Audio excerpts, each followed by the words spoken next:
My name is John Miller. I was raised in a very typical household, not one where special luxuries were afforded, but we lived comfortably.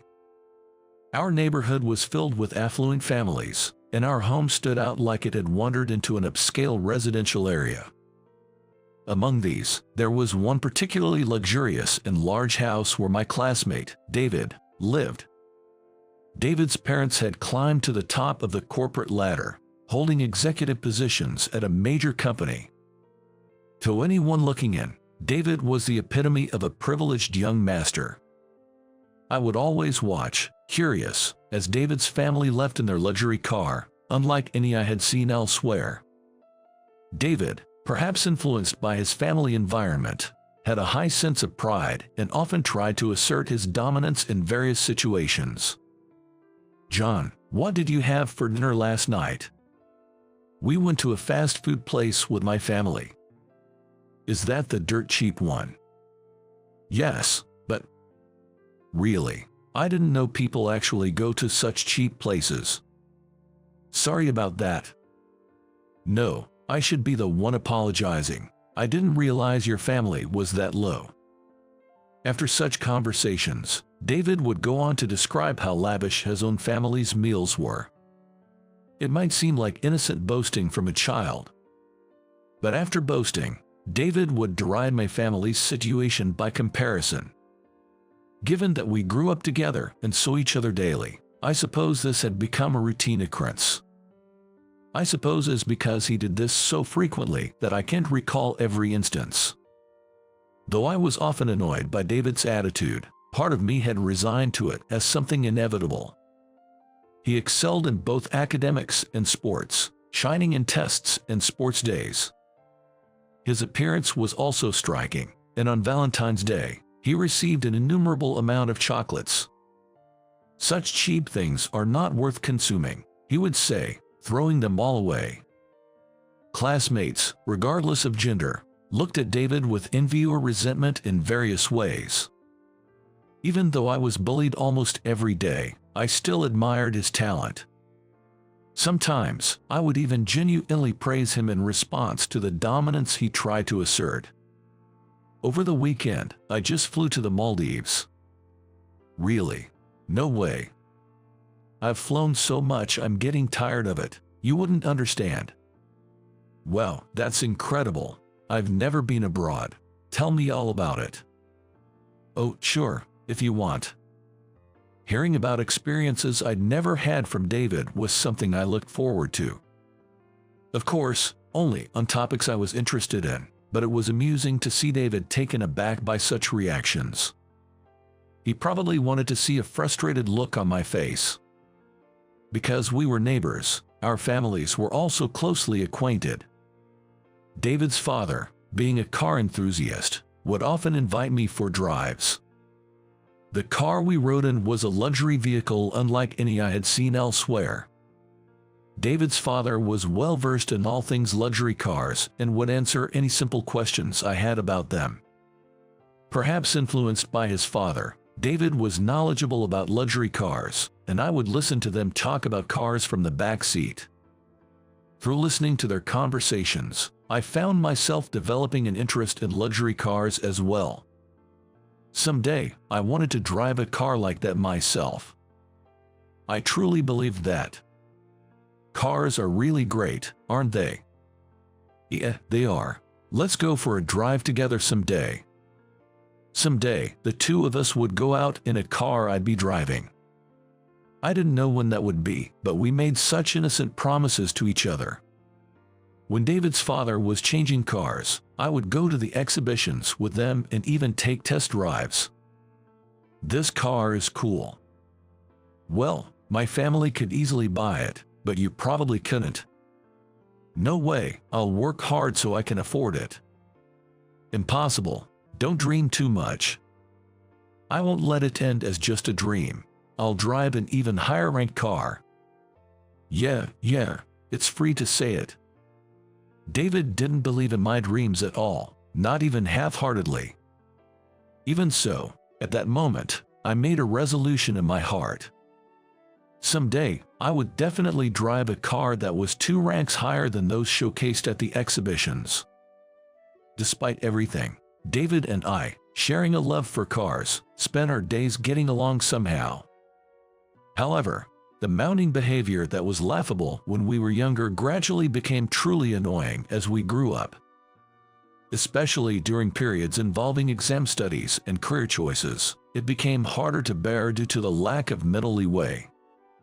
As we grew older, the nature of the dominance became more intense, but my ability to admire it had vanished. With my grades, I'll easily pass. I see. Well, you're not that smart, so only bottom-tier schools for you. Yeah, maybe. I would respond with such unenthusiastic replies. David probably didn't find it amusing either. We didn't have a particular fight, but we gradually drifted apart. Once I started university and moved into a dorm, we stopped meeting altogether. And then, 10 years later, I was wearing a black suit, attending a luxury car exhibition. Stroking the car I had longed for, childhood memories flooded back.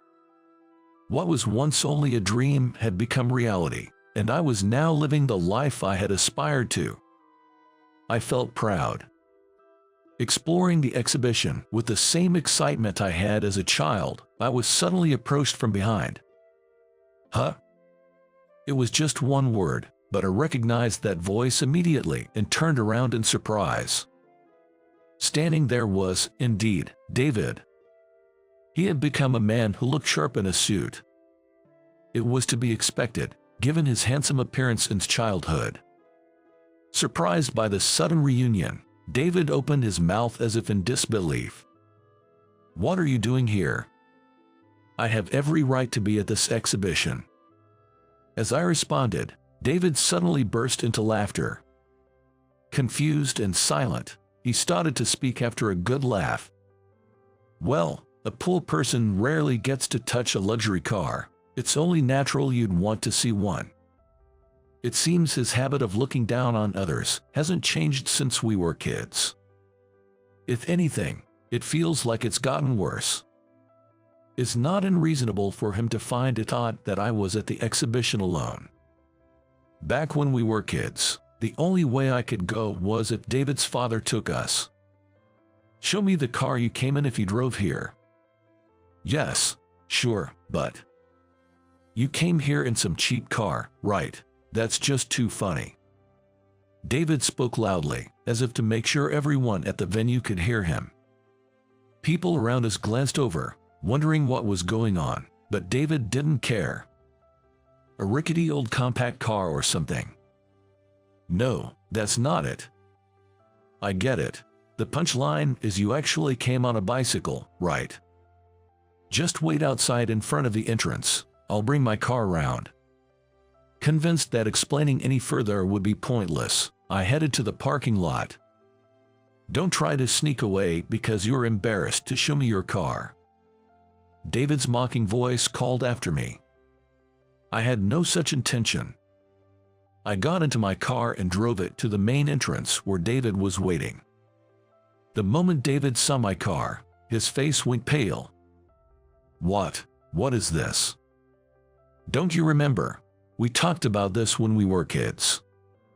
It's no wonder David was shocked. The car I was driving was a luxury vehicle 2 ranks higher than those we had dreamed about as children. Alternating his gaze between me in the driver's seat and the car, David was at a loss for words. "This is a rental, right? There's no way you could afford something like this." "Want to see the vehicle registration? It's genuinely my car." David, unable to accept the reality, just seemed baffled. "How can you afford to drive this?" "Well, it's a long story." I decided to explain how I got to this point. After graduating from college, I had planned to work at the company where my father was employed. It was a small to mid-sized company in the automotive industry, but I had absorbed knowledge about luxury cars since I was young, which made me favored by President Thompson. My father's company held a cherry blossom viewing event every year that families could attend, and that's where I met President Thompson. Impressed by my extensive knowledge of luxury cars, he took a strong interest in me. I was overwhelmed by his enthusiasm. Initially, I thought I'd just be working as an ordinary employee, but it turned out differently. He had been planning to expand into the luxury car business and chose me to play a key role in this venture. Despite having almost no experience as a working adult, he supported me in management. My childhood acquired knowledge proved to be valuable, and the luxury car business flourished. The luxury car business eventually became independent and was incorporated. Moreover, I was appointed as the president of that company. You being a CEO, but you were so poor back then. I worked hard on my own, you know. David was completely lost for words. I added another shocking fact as if to drive the point home. I'm actually leading the charge for this exhibition. What? David, unable to comprehend, let out a stunned exclamation. He probably never imagined that the person he looked down upon as poor would be hosting a luxury car exhibition. David pinched his own cheek with trembling hands, as if to check whether he was dreaming. The sight was so amusing that I couldn't help but laugh. I myself never thought I'd lead such an extraordinary life. Who would have thought something like this would happen? David struggled to organize his thoughts, trying to come to terms with reality. The pain of not wanting to accept it was palpable, and I understood it all too well. Whether you accept it or not, this is reality. My words seemed to be the final blow.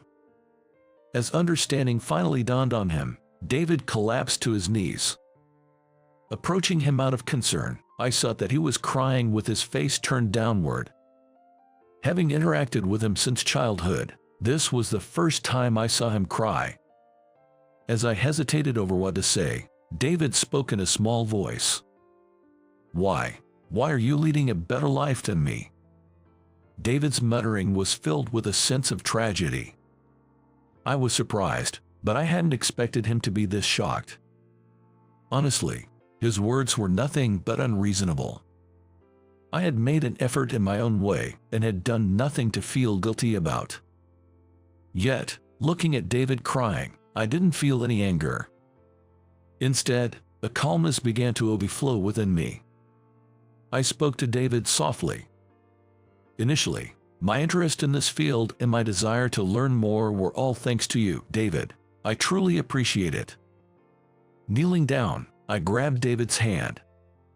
Intending to convey my gratitude directly through my palm, I gripped it firmly. Though not much time had passed since he started crying, David's eyes were already very swollen when he looked up. His high pride must have found it unacceptable that I, whom he had always looked down upon, had become a CEO. That was what I thought, but then David said something unexpected. I'm sorry for everything up until now. What's gotten into you all of a sudden? I couldn't help but laugh at his unexpected words. David had never apologized to me before. To my surprise, David began to talk about his circumstances up to that point. I always made remarks as if I were superior to you, but it was all just a bluff. A bluff? It was a reaction to the unrealistic expectations and pressure from my parents. I couldn't maintain my sense of self unless I acted like I was amazing. Is that so? I remember being lectured until late at night if I got even slightly bad grades on a test. If it's not 100 points, it might as well be 0, they'd say. Your parents were that strict. David felt despair at not being allowed to do what he wanted and having his future predetermined as the heir to the company. He said that he had always tried desperately to make himself seem greater, not wanting others to realize how he truly felt. Seeing David tearfully speak, I reflected on our past. I thought back on all the times he had looked down on me. Knowing now the harsh pressures he had endured since childhood made all the resentment I had felt towards him naturally fade away. It must have taken a lot of courage for him to speak so honestly. I listened to David's story with a very calm heart. I kept doing a job I didn't want to do and felt sick of it all the time. Is that so? When I heard this exhibition was being held, I somehow found myself drawn here without realizing it. So, we ended up having this unexpected reunion. Smiling at him, David finally showed me a smile in return. He must have had much harder days than I could imagine. I also want to do what I love, without being bound by anything, just like you, John. David murmured as if talking to himself.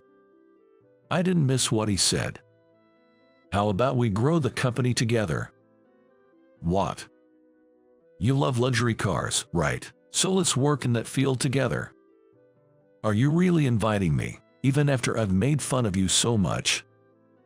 Didn't we say we'd go for a drive someday? Let's drive this big car called a company together. I felt a bit embarrassed by my own words, but I was also pleased that I could say something like this. Deep down, I had always hoped for this.